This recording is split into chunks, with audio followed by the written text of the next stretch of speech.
Perebutan kursi Senat Amerika Serikat di negara bagian Michigan kian memanas. Dokter Muslim keturunan Arab Abdul El Sayed maju dalam pemilihan Senat dan berhadapan dengan lawannya yang merupakan pro-Israel. Komunitas warga Arab Amerika di Dearborn, Michigan berbondong-bondong memberikan dukungan politik mereka kepada kandidat progresif Abdul El Sayed. Jadi El Sayed merupakan seorang dokter, mantan kepala dinas kesehatan, dan kerap lantang bersuara menyatakan penolakannya atas keterlibatan Amerika dalam perang Israel-Iran sebagai isu domestik. El Sayed menegaskan triliunan dolar uang pajak warga Amerika Serikat seharusnya bisa dialokasikan ke yang lebih manfaat seperti pembenahan infrastruktur, layanan kesehatan, serta hunian terjangkau di dalam negeri ketimbang mendanai konflik militer di luar negeri. El Sayed juga berjanji tidak akan menerima dukungan finansial dari kelompok pelobi Amerika pro-Israel AIPAC.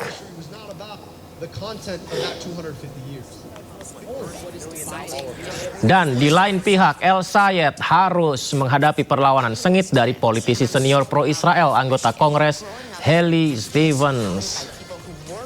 Stevens mendapat dukungan berupa kucuran dana jutaan dolar dari AIPAC dan mendapat dukungan dari sejumlah petinggi Demokrat.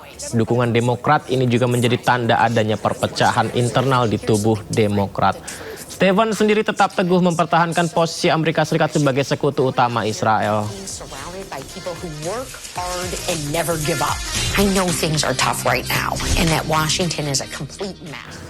Kebakaran lahan terjadi di Washington, Amerika. Kebakaran yang meluas ke permukiman warga tersebut menghanguskan 700 bangunan.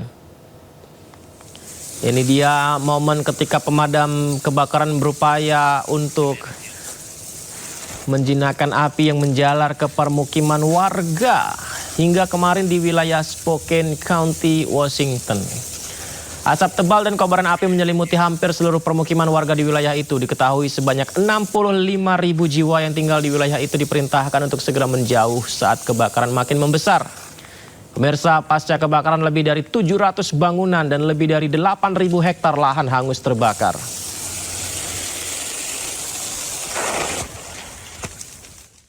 Kebakaran juga terjadi di Yunani. Lebih dari 12.000 hektar hutan hangus terbakar di Yunani Selatan. Meski api cepat merambat ke arah permukiman warga, tidak ada korban jiwa maupun luka dalam peristiwa ini.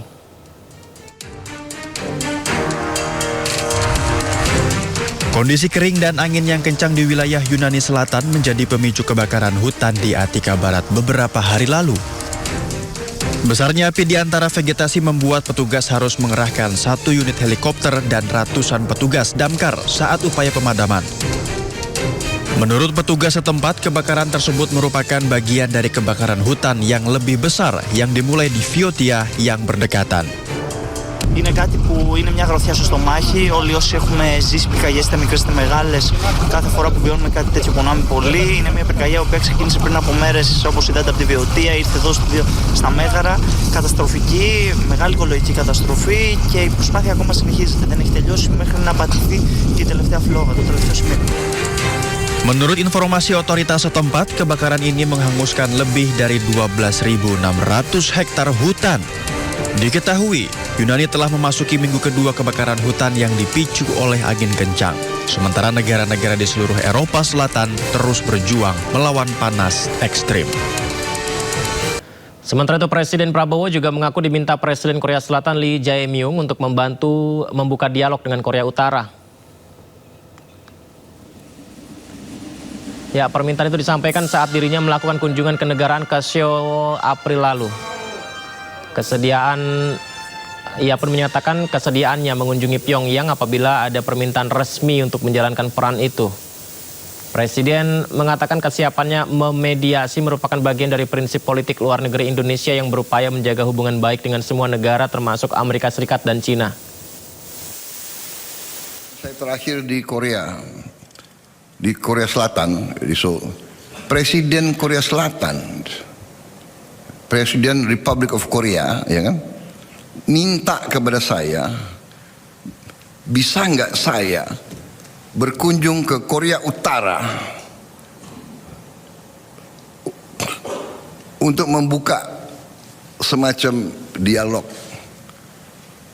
Oh, saya bilang, saya dengan hormat, dengan rela, kalau Yang Mulia minta saya untuk ke Korea Utara, saya akan berangkat. Demikian saudara-saudara, ya. Indonesia dianggap tidak punya kepentingan mau mencampur dalam urusan dalam negeri negara manapun. Itu yang kita pegang teguh. Penasihat militer pemimpin tertinggi Iran Mohsen Rezai mengecam Amerika Serikat atas dugaan rencana penguasaan Selat Hormuz dan merebut cadangan energi Teheran. Rezai juga menyebut keinginan Trump menguasai Selat Hormuz hanyalah mimpi.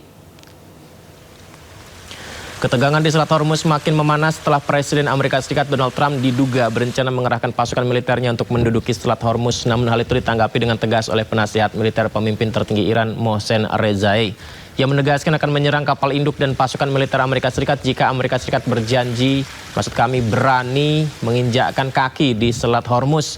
Ia juga mengklaim bahwa seluruh kapal komersial telah berbalik arah setelah diancam oleh Iran. موجوار دقیق‌تر شدیدتر موشک و پهباد به سمت پایگاه آمریکا رفت، به طوری که کویت به شدت به خرابه‌ای تبدیل شد. اکثر نیروها از اونجا جاکن شدن. در اربیل بیش از 40-50 تا هواپیمای پنپیکر اومد خیلی از نیروها رو از اربیل بردن. مهمتر از اینها فرماندهی سنتکام که تو قطر بود یه مرحله رفت اردن رو هم ما به شدت زدیم. فرماندهی از اردن رفت اسرائیل. یعنی چی؟ یعنی اون ساز و برگ نزدیک نبرد که بیان تنگی هرمزو که گرفتن بتونن از نزدیک فرماندهی کنن، از نزدیک پشتیبانی کنن، هم فرماندهی هم پشتیبانی از صحنه هدف گذاری اینا در تنگه هرمز دور شد. الان آتش بسی وجود نداره ولی حملات ما معنا داره. مثلا Sementara itu Donald Trump mengklaim bahwa perundingan dengan Iran terkait Selat Hormuz berjalan dengan baik dan cepat. Ia mengatakan Selat Hormuz akan segera dibuka besok. Tidak hanya itu, dalam kesempatan yang sama Trump juga minta Iran agar tidak memiliki nuklir.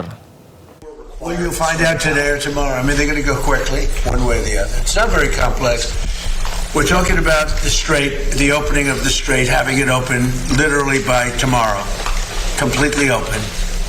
And that's phase one. And phase two is we then will talk about the nuclear capacity, the nuclear, as we've been mentioning. Basically, it's, I think, the denuclearization of Iran has to happen. And that'll be the second phase. But the first phase is the opening of the straits. The second phase will be the denuclearization, and that'll take a little while.